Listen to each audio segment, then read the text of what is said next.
I have been looking forward to this interview. Dare I say interview? More of a chat, really, with this chap all week, and it is Colin Cloud. Thanks for coming in, Colin. Thank you for having me. Hello. Already, I love it. The fact. Well, I should actually start by saying you are the forensic mind reader. I am, which sounds very cryptic and ambiguous and wonderful all at the same time. And certainly becoming a huge household name by all accounts. Yeah, getting there, which is weird and wonderful all at the same time. I haven't been on America's Got Talent to name but a few. I know, right? I know. It's in the last few years, it's really taken off. But it really did start from the Edinburgh Festival, so it's nice to always come back here and be able to be a part of it again every year. It's always a new challenge, but it's always something that I do genuinely really look forward to. The people who supported you in the beginning. Exactly, yeah. Just wee Colin from Hart Hill, and here I am now. So yeah.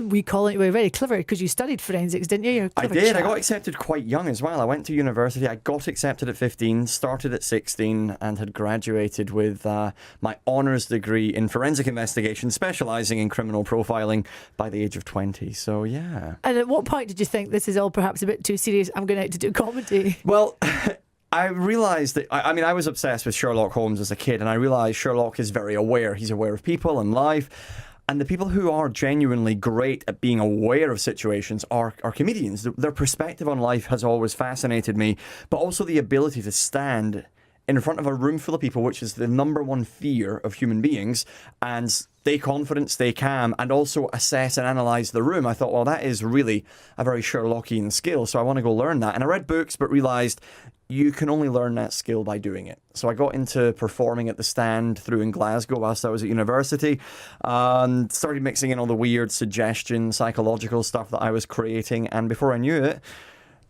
travelling the world, performing this stuff everywhere. So. What a great story. You've been described as the closest thing to Sherlock Holmes. That must be an absolute dream come true for you. It is a dream and daunting all at the same time. Quite a responsibility, but every year to try and live up to that expectation and try and in some ways beat the show that I've written the year before, make sure that it's different for people who come back and also, better than others. But yeah, no, it's a good challenge to have. I feel if ever I was in a situation and someone said, I think you're lying to me, and I would say, no, I'm not, and then they wheeled you in, I'd be like, okay, I'll confess. You just confess immediately. Just give up. Yeah, that's the nice edge that I have, is that now people just struggle in the first place, but it makes it fun and funny, so yeah. The human lie detector. Yes, absolutely. Yeah. Now, when you came into the studio a couple of minutes ago, you gave me an envelope. Yeah, I gave you an envelope, and I said that we're going to play Cluedo, or I'm so used to saying Clue now. I've been in America so long, they call it Clue over there. But we're going to play Cluedo. And I said to you, I needed you at random to think of a celebrity, a place, and an object. And just to be clear, you've picked this at random. I did not tell you what to say. I didn't say, listen, be a good sport. Go just say this and this. No, absolutely not. So, shall we do this now? Shall we try it? Yeah. Okay. So, and I did say you could change your mind, but tell me, for out loud, who is the... So I said... To make it more interesting than, Miss Scarlet and Mrs. Peacock, who's the celebrity you're thinking of? That I wrote down? Yeah. Who are you thinking of? Yeah. Julia Roberts. You've written down Julia Roberts. Okay. What's the... And I said we don't want the rooms, we want a city. So what city? Tokyo. And then finally, instead of the Cluedo, candlestick and whatnot, I said a random thing. What's the thing, the object? Kitten. So Julia Roberts, Tokyo, and kitten. Just to be clear, genuinely, we said hi. Yeah. Then I said, before we go any further, I'm going to give you this envelope. Yes? Yes. Take out the piece of paper from the envelope. And just to be clear for people who are not watching this on the video but are listening, we're at opposite sides of the desk. I'm nowhere near it.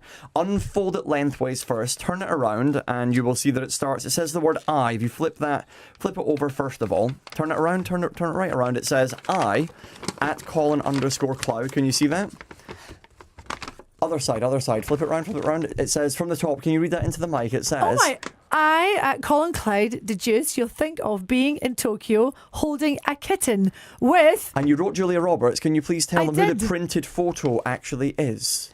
It is Julia Roberts. It is Julia Roberts as well. Oh my God! Yeah. How did you actually do that? That is the first time that has ever worked. Yeah. I wrote this down. You couldn't see it. Julia Roberts in Tokyo with a kitten. Absolute proof. You're just playing along. Yeah. So that's a sort of weird psychological stuff that I do. I can't ask you anything else because I honestly... I won't tell them all the bad secrets that you were also thinking as well. I'll keep on to them. Yeah, I'm going to blackmail you later in life. That's how I make my money. This is really worrying. I love the jaw drop. They said that Gina's going to talk for so long, and now your jaw has dropped and you're in stunned silence. I love it. I know you're just reading my mind, so I need to put thoughts in there so you can't think. Absolutely. I have to ask you this. Is there ever a moment where you think, oh, it's not going to work out? Oh, I mean, every night is completely different, but that's why now, having been involved with... I wouldn't class myself a comedian, but I think there's an element of comedy in what I do to make it... I mean, I think if people came onto my stage, and no one is forced to come onto the stage, people are picked at random, but like, if you don't want to come up, then I'm not going to make you, because I used to be shy, quiet, reserved, and I would have hated that. But to get people to give off what I need them to give off, they need to be relaxed. And the more people are laughing, the less their guard is up, so the easier it is for me to do what I need to do. But also, if something doesn't work, the comedy then helps cover it, and I can make it look like it was going to be a joke. So, of course, it was all set up in the first place. Exactly, yeah. So. Do people ask you to do strange things? I mean, there must be... I love all the fun aspect that you do with this, but there's a series element, of course, as well.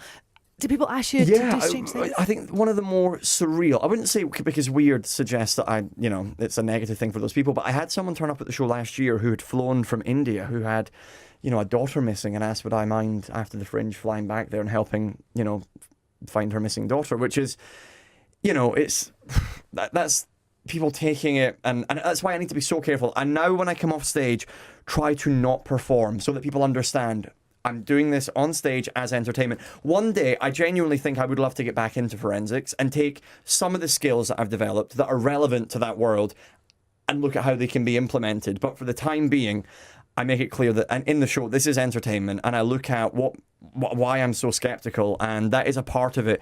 But yeah, I think she just had, I felt so bad that she'd flown to I mean, I gave her tickets to the show, not that really makes up for it, but no, she got in touch after, and she found her daughter, thankfully, on Facebook, which was a relief. But yeah, I think it needs to be made clear that the stuff I do on stage stays on stage, and I come off, and I like to be a real person. I hope you get your own radio, TV series, Colin, because you're just brilliant to watch, and I really am sort of kind of dumbstruck actually. Thank you. Because I like to be the person that's never that predictable, and I won't mention this person's name, but quite a famous magician did a trick with me and it didn't work out. And I felt so bad, but it was a genuine... I had written something down. It was just one of those things. So you've got me hook, line and sinker. Delighted. Where do we see you? Where can we come and see the amazing... Pleasance Grand, which is near the Pleasance Courtyard, every night at 8 p.m. It's been selling out, which is a delight. So if you want to come, get your tickets very quickly. Yeah, please do. He's absolutely brilliant. You will be blown away.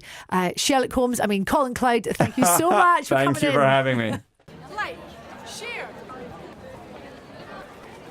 subscribe.